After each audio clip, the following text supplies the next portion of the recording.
Hoi! First of all, I want to wish you a very happy 2018. Usually I don't know when I'm filming my videos, when they're going to be uploaded, but this is being filmed and uploaded on the same day. So it's January 1st. Happy New Year. And I'm very excited to say that this video is kindly sponsored by the Costa Book Awards. When I first moved to the UK, I quickly realized that my knowledge about book awards, especially UK ones, was totally lacking. And because I wanted to work in publishing, I figured I should probably learn a bit more. So in this video, I'm going to tell you a bit about the Costa Book Awards, but I've also picked a selection of books from their shortlist. I sort of went through and figured out which ones I was personally most interested in reading. So I've read a couple of the books on the shortlist and I'm going to tell you about them. And it might be handy if you are still thinking about your 2018 to be read list. So a little bit of info about the Costa Book Awards. They have 5 different categories and I've picked a book from 4 of the different categories. The one that I didn't cover is biography, but the full list is biography, first novel, novel, poetry, and children's book. And apparently the 2017 awards mark the 46th time that they're doing this. And my other fun fact is that Simon Savage, who you might know from BookTube, is one of the judges of the prize this year. Alright, so let's get into the books. Here's my list. The thing about the Costa Awards is that they want the books to be really accessible, really readable, which I think is awesome. And I actually read quite a lot of these books on my recent trip to Florida, where I was for the last 2 weeks of December. I had so many flights that I had to get on. I had a lot of hours of waiting at airports. I had long layovers, so I did a lot of reading then, which is really nice. I think I'm gonna start with this one because a lot of people have been talking about this book. This is part of the first novel category, and it is Elinor Elephant is Completely Fine. Beautiful, like, starry cover. This book I actually listened to as an audiobook about a month ago, and I hadn't talked about it yet, and then I realized it was on the Costa shortlist, so figured that was a good one to start with. It's the story of a woman called Elinor Elephant, and she works in an office. She's been working there as long as she's had a job, and it kind of seems like she is that person in the office who's a bit unremarkable and people don't talk to her that much, but she also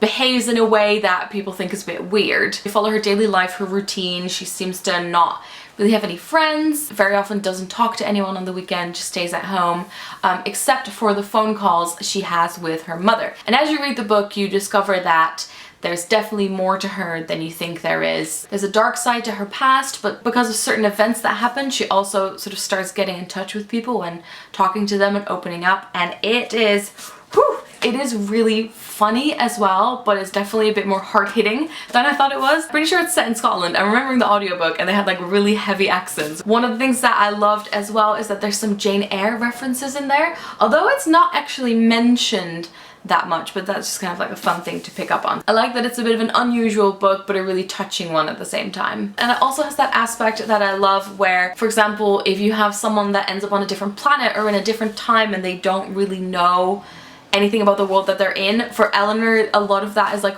pop culture and just normal day-to-day stuff because of the way she was raised and because of, I guess, her personality that sort of has developed. There's a lot of things that she doesn't know about, like SpongeBob SquarePants, for example. Now, I'm not gonna lie, this obviously jumped out because it has a gorgeous cover. It's Useful Verses by Richard Osmond. So the author is a professional forager. He searches for plants, fruits, and fungi among the forests and hedgerows of Hertfordshire. I knew going in that this wasn't going to be quite the thing that you would expect from sort of reading that description and seeing this cover. These definitely have a twist to them. They feel very modern, they feel very tongue-in-cheek. There were quite a few in here that I either didn't connect with or I just didn't get, which I think is fair, and sometimes poetry you have to read it a couple of times, but then there were also some really funny ones and just ones that I thought were really interesting. So I actually read this on the beach in Florida and I was reading them out to my friend Marion. There are lots of them in here that are called like Charm 4 or 2, etc. and it's like translated from some like old nature themed book, and there's one that is a charm to tame wild bees. Simmer down, Valkyries, go to ground, fly no more, wild into the woods, but bees, be mindful of livelihood. Oh yeah, there's also the charm for clear skin.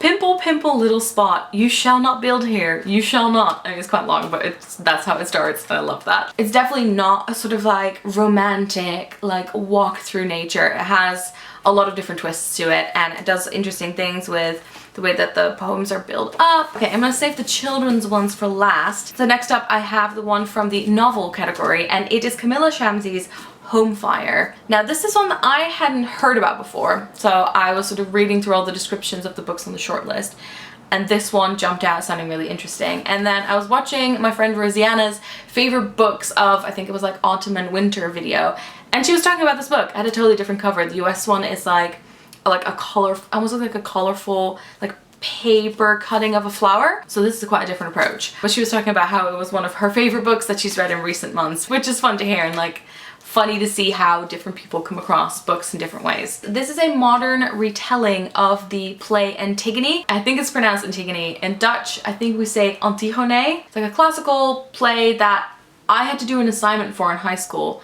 I think we had to like perform it. It's ages ago. I was probably 14 or 15. I didn't remember that much of the plot of that play, and I decided to not look into it before I read the book, which I think was a good decision, because sometimes if you remember too much of it, it might spoil the story a little bit. So now that I'm done with it, I'm going to actually go and read up a little bit on that. It is the story of two sisters. It starts off with the older sister traveling to the US to do her PhD, and it immediately starts off with her being questioned at the airport for 3 hours and missing her flight because she's a Muslim woman. And she talks about how she had the discussion with her sister beforehand, talking about all the questions that she might be asked. It sort of has her point of view, her being in the US and talking to her sister, and you kind of discover more and more bits about her family, about what happened to her dad, what might have happened to her brother, who is like the twin brother of her younger sister. And then when the younger sister discovers a secret of what the older sister did, she basically says, I don't have a sister anymore, I don't want to talk to you anymore. Meanwhile, the sister in the US also meets this young man. His dad is a politician that this woman wants nothing to do with. It's very much about family, about religion. It feels like such a like poignant read for the current political climate. So this was a really intriguing read and a really lovely surprise, and I'd highly recommend it. And then finally, I have two books from the children's books category. One I'm currently still reading, and it is The Explorer by Katherine Rundell, and then the other one is The Island at the End of Everything by Kieran Millwood Hargrave. I'll start with this one. First of all, I just want to show you the beautiful flaps. When I read a little bit about the setting of this book, I instantly thought, yes, I really want to read this. As I keep on reading through the years, I keep discovering more and more about what really appeals to me and what doesn't, if that makes sense. I really like young adult books that have a historical setting. So while I like my contemporary to be more like adult and literary, I like my YA to have a bit of a different setting. Because this is actually set on an island that is basically a sort of colony for people that have leprosy. I think it's near the Philippines, and I don't actually know when this is set. It's obviously a historical setting, because at the time what they're talking about is they basically want to eradicate the disease, and one of the things that they're doing is that people have built up their whole life on this island after they were sent there, and they've had children and things like that. They're going to take away all the healthy children and siblings and partners and put them on a different island, and that is what this story centers around. It's about a girl called Amy and her mother and how they get separated. I feel like the writing really matches the covers. There's all these beautiful butterflies on there, and like the covers is like beautiful deep blue color, and I feel like the writing really talks about the island in this beautiful way, and the way the personalities are described are really vivid. I really like when an author can just like make a character come to life with only a couple of sentences, and you feel like you can instantly imagine that character really well and imagine what their personality is like. It's a sad story, it's a beautiful story. I read this incredibly quickly, and again, a really nice discovery. And then finally, there is what I mentioned, The Explorer by Katherine Rundell. I think I'm about a third into it, and I haven't quite made my mind up about this one yet, but I figured I'd chat about it as well. This is by the author of Rooftoppers, which I don't know if you remember hearing about that book. I read it quite a few years ago, maybe 3 years ago, which is about this community of children that live on the rooftops of Paris. It's like, I think slightly historical, and it's like this, yeah, this wild troop of kids that like roam from rooftop to rooftop. And this is about a group of children that are flying over the Amazon rainforest, and their plane crashes, the pilot dies, and the 4 kids have to figure out how to survive. And they go on this adventure, and I think for me, the jungle aspect, I love it. The crashed plane aspect, love it. One of my favorite books when I was a kid was Hatchet by Gary Paulson. So I'm always up for a survival story. I haven't actually read that many, but would like to read more. But I think the one thing in this book that I'm a bit hesitant about so far is the characters and how kind of believable they are, or how much I actually care about them. They're currently on a raft in the river. It's also with stories like this, you always kind of think, These kids probably would have died like 20 times over already. But what this also has, which I absolutely love, is really beautiful illustrations on some of the pages.